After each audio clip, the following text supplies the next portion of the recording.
आज मैं आपको बताने वाला हूँ 6 विपक्षी दल के नेताओं के बारे में जो इन्होंने बीजेपी ज्वाइन की और इसके बाद बीजेपी ने उन्हें मुख्यमंत्री बना दिया। नंबर 6 पर आते हैं कर्नाटक के पूर्व मुख्यमंत्री बसवराज बोम्मई जी।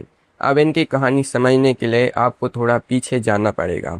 बसवराज बोम्मई जी के पिता S.R. बोम्मई जी खुद कर्नाटक के सीएम थे और समाजवादी विचारधारा के कट्टर समर्थक थे।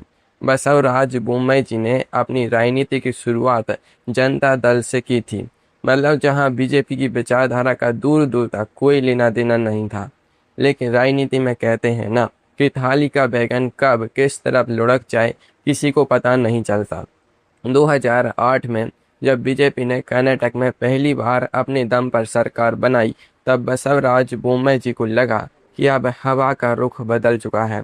उन्होंने बिना देर किए जनता दल की डूबती नैया छोड़ी और बीजेपी का भगवा गमछा गले में डाल लिया। BS येदियुरप्पा जी के वो बेहद खास बने और उनके साथ साये की तरह रहे। फिर आया साल 2021। बीजेपी के अंदर जब येदियुरप्पा जी को हटाने का प्लान बना तो सभी को लगा कि किसी कट्टर RSS पिछड़े नेता को सीएम बनाया जाएगा। लेकिन हाईकमान ने ऐसा पत्ता फेंका कि सभी राजनीतिक पंडित हाथ मलते रह गए। उन्होंने एक एक्स जनता दल नेता यानी बसवराज बोम्मई जी के सिर पर सीएम का ताज सजा दिया।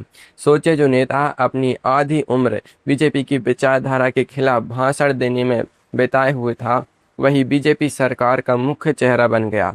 इसे कहते हैं बहती गंगा में हाथ धोना और पूरी गंगा ही अपने नाम कर लेना। लेकिन रुकिए, कहानी में असली मजा तो अब आने वाला है, क्योंकि जब कुर्सी मिलती है तो जिम्मेदारी के साथ साथ पार्टी के पुराने नेताओं की जलन भी मुफ्त में मिलती है।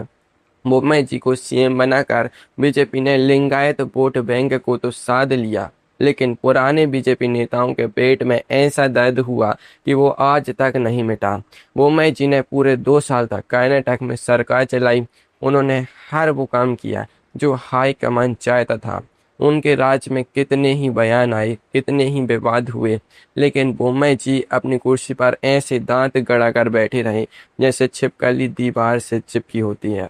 उनकी कहानी में एक बात तो साफ है कि राजनीति में विचारधारा सिर्फ बोलने के लिए होती है, असली खेल तो मौका देखकर चौका मारने का होता है। नंबर 5 पर आते हैं त्रिपुरा के मुख्यमंत्री माणिक साहा जी। अब इनकी कहानी सुनकर आप दंग रह जाएंगे। माणिक साहा जी पेशे से एक बहुत बड़े डेंटल सर्जन यानी दांतों के डॉक्टर हैं। 2016 तक वो कांग्रेस पार्टी के बेहद वफादार नेता हुआ करते थे, लेकिन जब उन्होंने देखा कि नॉर्थ ईस्ट में कांग्रेस की नाव में इतने छेद हो चुके हैं कि वो कभी भी डूब सकती है, तो उन्होंने तुरंत छलांग लगाई और 2016 में बीजेपी का दामन थाम लिया। अब आप सोच रहे होंगे कि एक डॉक्टर साहब जो अभी अभी पार्टी में आए हैं वो ज़्यादा से ज़्यादा क्या कर लेंगे, लेकिन यहाँ तो बीजेपी ने अलग ही स्क्रिप्ट लिख रही थी। माणिक साहा जी को पहले त्रिपुरा बीजेपी का प्रदेश अध्यक्ष बनाया गया, फिर उन्हें राज्यसभा भेजा गया। लेकिन असली धमाका हुआ साल 2022 में। उस समय त्रिपुरा में बिप्लब कुमार देब जी सीएम थे, जो अपने अजीबोगरीब बयानों के लिए पूरे देश में मशहूर हो चुके थे। उनका कहना था कि महाभारत के ज़माने में भी इंटरनेट हुआ करता था। जब हाईकमान को लगा कि बिप्लब देब जी के बयानों से पार्टी की दही हो रही है, तो उन्होंने रातों रात बिप्लब देब जी से इस्तीफा लिया। और पता है अगले दिन सीएम कौन बना? हमारे दांतों के डॉक्टर माणिक साहा जी। लोग सुबह उठे तो पता चला कि जिसे कल तक कोई ठीक से जानता भी नहीं था, वो राज्य का मुख्यमंत्री बन चुका है। इसे कहते हैं सांप भी मर गया और लाठी भी नहीं टूटी। माणिक साहा जी ने आते ही कांग्रेस के सारे दांत खट्टे कर दिए और 2023 के विधानसभा चुनावों में बीजेपी को दोबारा जीत दिलाकर यह साबित कर दिया कि वो सिर्फ दांतों के नहीं बल्कि राजनीति के भी मास्टर सर्जन हैं। सोचे, जो बंदा 2016 तक कांग्रेस में बैठकर बीजेपी को गालियां देता था, वो 2022 में बीजेपी का सीएम बनकर बैठ गया। राजनीति में ऐसे ही कहते हैं कि किस्मत मेहरबान तो गधा पहलवान। नंबर 4 पर आते हैं झारखंड के पूर्व मुख्यमंत्री अर्जुन मुंडा जी। अर्जुन मुंडा जी की राजनीतिक शुरुआत झारखंड मुक्ति मोर्चा यानी JMS से हुई थी। वो शिबू सोरेन जी के बेहद खास शागिर्द हुआ करते थे। 1995 में वो JMM के टिकट पर पहली बार विधायक बने थे, लेकिन जब साल 2000 में झारखंड अलग राज्य बनने वाला था, तब अर्जुन मुंडा जी के अंदर का राजनीतिज्ञ जाग गया। उन्हें समझ आ गया कि JMM में रहकर वो हमेशा सोरेन परिवार के पीछे ही खड़े रहेंगे। उन्होंने तुरंत पलटा मारा और बीजेपी में शामिल हो गए, और बीजेपी ने भी उनका ऐसा स्वागत किया कि देखने वाले देखते ही रह गए। साल 2003 में जब बाबूलाल मरांडी जी की सरकार गिरने की नौबत आई, तब बीजेपी ने अर्जुन मुंडा जी को सिर्फ 35 साल की उम्र में झारखंड का मुख्यमंत्री बना दिया। सोचिए, एक ऐसा नेता जो कुछ साल पहले एक JMM का झंडा उठाया करता था, वो बीजेपी की सरकार का सबसे युवा CM बन गया। अर्जुन मुंडा जी एक बार नहीं, दो बार नहीं, बल्कि तीन तीन बार झारखंड के CM बने।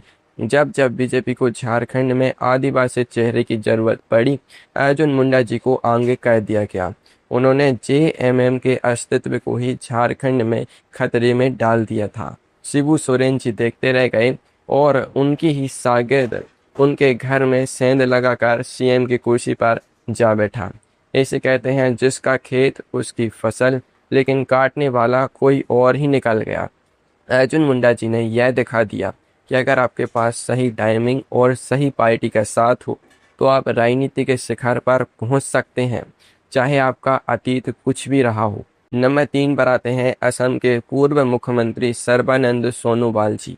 सर्बानंद सोनोवाल जी को असम में जातीय नायक कहा जाता था। उनकी राजनीतिक शुरुआत ऑल असम स्टूडेंट्स यूनियन यानी आसू से हुई थी।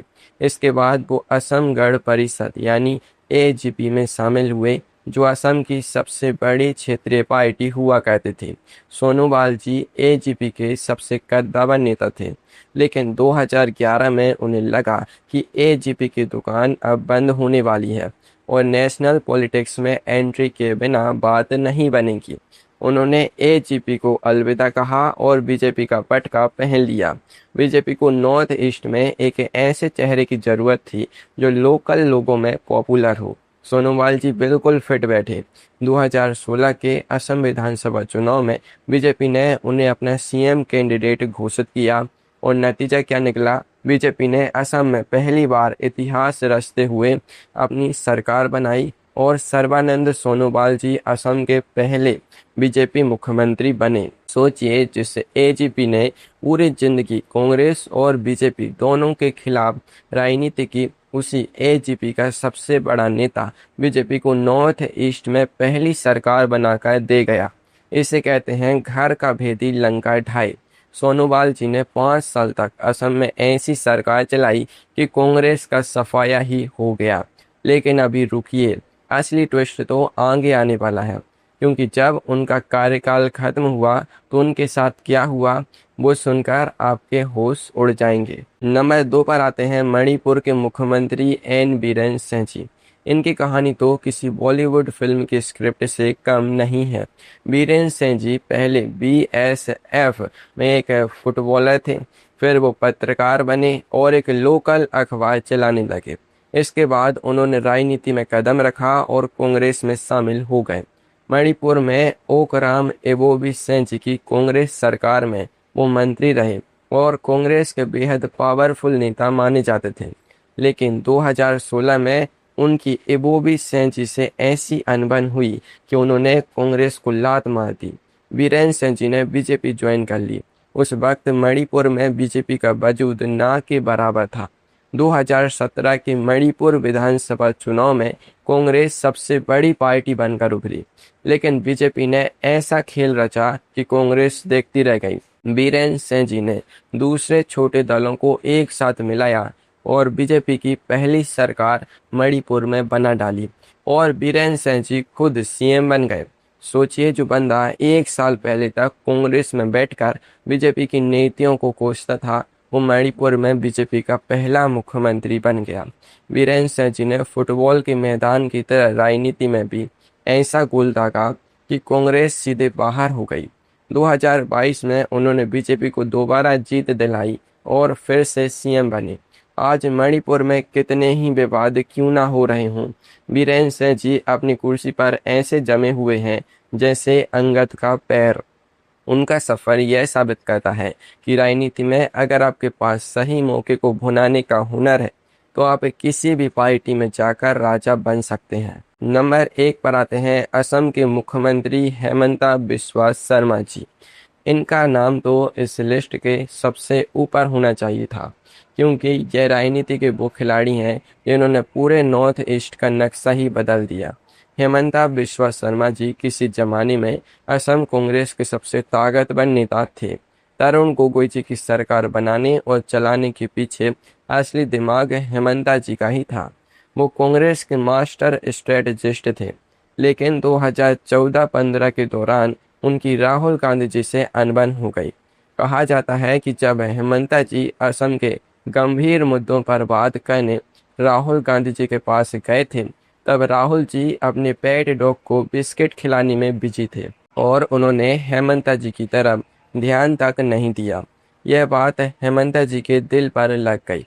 उन्होंने ठान लिया कि अब वो कांग्रेस को तबाह कर देंगे। अगस्त 2015 में हेमंता जी ने कांग्रेस छोड़ी और बीजेपी में शामिल हो गए।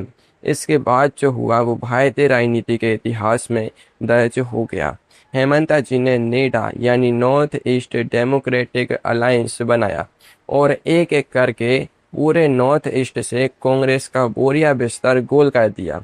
असम, मणिपुर, अरुणाचल, त्रिपुरा, मेघालय, नागालैंड, हर जगह बीजेपी या उसके अलायंस की सरकार बनवा दी। 2016 में उन्होंने पहले सर्बानंद सोनोवाल जी को सीएम बनवाया और खुद सुपर सीएम की तरह काम किया। फिर 2021 में जब बीजेपी दोबारा जीती तो हाईकमान ने सोनोवाल जी को साइड करके हेमंता बिस्वा शर्मा जी को असम का सीएम बना दिया। सोचिए, जिस नेता को कांग्रेस के आम कार्यकर्ता समझकर इग्नोर कर दिया था, उसने पूरे नॉर्थ ईस्ट में कांग्रेस का जनाजा निकाल दिया। आज हेमंता जी बीजेपी के सबसे फायर ब्रांड और पॉपुलर सीएम में से एक हैं। उनका हर बयान सोशल मीडिया पर वायरल होता है। कांग्रेस पर ऐसा तंज और व्यंग कसते हैं कि सामने वाले पानी मांगने लगते हैं। हेमंता जी की कहानी हर राजनीतिक पार्टी के लिए एक सीख है कि अपने सबसे तेज घोड़े को कभी इग्नोर मत करो, नहीं तो वो दूसरे अस्तबल में जाकर आपको ही कुचल देगा।